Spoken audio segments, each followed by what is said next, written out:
Good morning. It's Thursday, October 22nd, 2015, and if you've seen the news at all yesterday, Wednesday, you might have seen something about the movie Back to the Future, which was made back in 1988, foretelling that in October 2015 that the Cubs would have won the World Series by sweeping their opponents erroneously by 5 games, because that's not possible. You win after 4 games.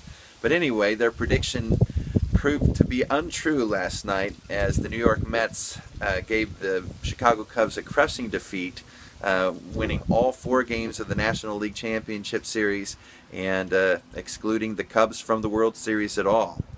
But fortunately for us, we have a God that is not mistaken when he foretells the future.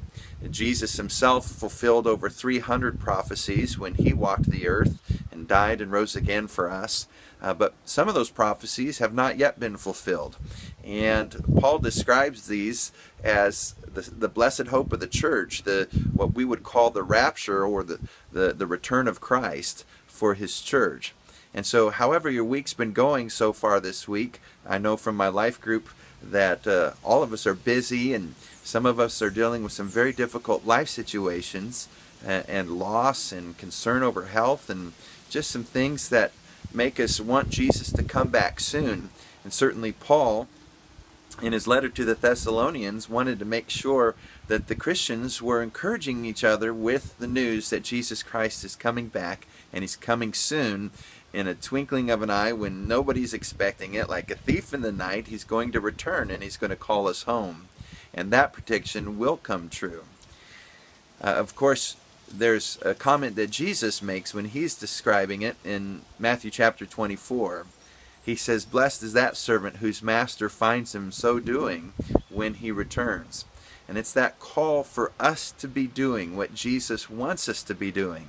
So as we get ready for the weekend and church is coming on Sunday morning at 10 o'clock, let's make sure that we are doing what the Father has called us to do, that we are doing what we're asked to do as believers. And I hope to see you there Sunday. And I want to let you know that today not only am I praying for you, but the entire local advisory council is joining me in praying for each person in the church, that we would lead the church in those spiritual disciplines, those fundamentals of Christianity. And I hope that you feel that prayer covering and that you'll join us in praying regularly and fasting regularly and worshiping regularly, giving regularly. These things, we hope that you feel God's presence, God's power helping you to accomplish in your very busy, very full lives that you're living. And until he comes again, may we remain faithful. Have a great Thursday or whatever time you're reading this, and I look forward to seeing you Sunday.